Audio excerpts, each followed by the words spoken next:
जय श्री कृष्ण मित्रों, केम छो? मजामां ने आज आपणे વધેલી ઠંડી રોટલીનો નવો નાસ્તો બનાવીશું। જો એકવાર બનાવીને તમે ખાશો તો તમે વારે વખતે વધારે રોટલી બનાવશો અને આપણે નાસ્તો બનાવશો। એટલો મસ્ત આપણે આ વધેલી રોટલીનો નાસ્તો બનશે। મારે 5 રોટલી વધી છે, 5 રોટલી આપણે લીધી છે।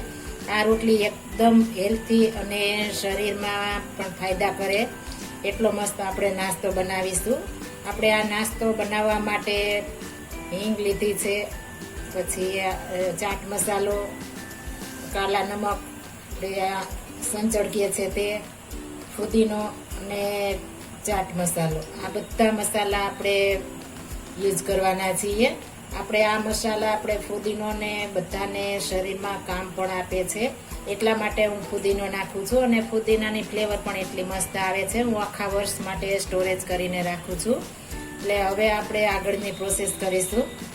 આપણે ચૂલા ઉપર તેલ ગરમ મૂકી દીધું છે। આપણે એકદમ ફાસ્ટ તેલ નથી આવવા દેવાનું, આપણે આ રીતના જવા દેવાનું છે। આપણું તેલ આવી ગયું છે, આપણે રોટલી અંદર મૂકી દઈશું। એકદમ સરસ આપણે તળવાની છે।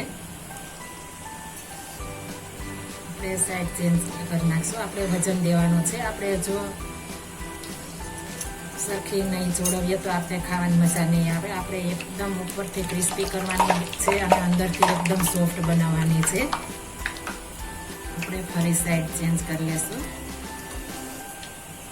આ રીતના થવા દેવાની છે એટલે એકદમ આપણે ક્રિસ્પી થશે। હવે આને આપણે તેલ એકદમ સરસ નિતારી લેશું। તેલ એક પ્લેટમાં કાઢી લેશું। ફરી આપણે એ રીતના બધી તળી લેશું। આપણે તેલ આવી જાય એટલે ગેસની ફ્લેમ ધીમી કરી નાખવાની છે। આ રીતના આપણે સરસ ફૂલીને દડા જેવી થઈ ગઈ છે આપણી રોટલી।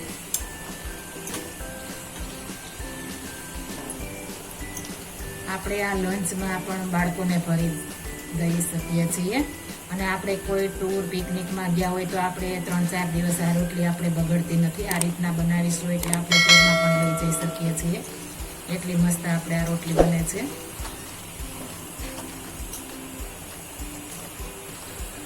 આ રીતના આપણે બધી રોટલી તળી લેશું। આપણે સરસ બધી રોટલી તળાઈને તૈયાર થઈ ગઈ છે, એકદમ ક્રિસ્પી। હવે આપણે ઉપર મસાલા નાખી દઈશું। પેલા હિંગ નાખીશું, આપણે હાથ વડે જ નાખવાની છે એટલે છટાઈ સરસ। આપણે ચમચી વડે નાખીશું તો આ રીતના છટાશે નહીં, જ્યાં પડશે ત્યાં ઢગલો પડશે એ રીતના થશે। એટલે આપણે હાથ વડે જ બધો મસાલા નાખીશું। ત્યારબાદ ચાટ મસાલો જો તીખું ન ખાતા હો તો સ્કીપ કરી શકો છો। આમાં જે મસાલા તમે ખાતા હો તે નાખી શકો છો। એકદમ ક્રિસ્પી આપણી રોટલી તૈયાર થઈ ગઈ છે। હવે આપણે સંચળ પાવડર નાખીશું, એ આપણે માપે નાખીશું। આપણે ચાટ મસાલો ને બધું આવશે એટલે આપણે ખારી થઈ જશે। આ રીતને બધામાં છાંટી દેશું આપણે। ત્યારબાદ આપણે ફુદીનાનો પાવડર,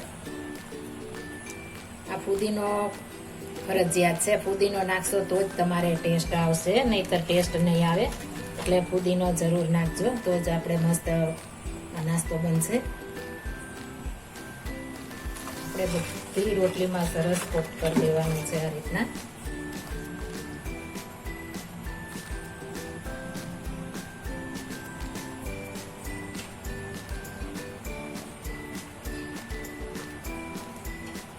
હવે છાશનો મસાલો મારે ઘરે બનાવેલો છે, એકદમ સરસ। આનો વિડીયો મેં આગળ મૂકી દીધો છે, આમાં બધા મસાલા આવી જાય છે। આ છાશનો મસાલો નાખીશું એટલે આપણે બહુ મસ્ત રોટલી બનશે। આપણે નાસ્તો એકદમ સરસ। જો તમારે લાલ મરચું પાવડર ખાતા હો તો નાખી શકો છો, તે પણ આપને મસ્ત લાગે છે। પણ મારે નાના બાળકો માટે છે એટલે લાલ મરચું પાવડર નથી નાખતી। જો આ મારી રેસીપી પસંદ આવી હોય તો મારી ચેનલ લાઈક, શેર અને સબસ્ક્રાઈબ કરી દેજો। ફરી મળીશું નવી રેસીપી લઈને। જય શ્રી કૃષ્ણ।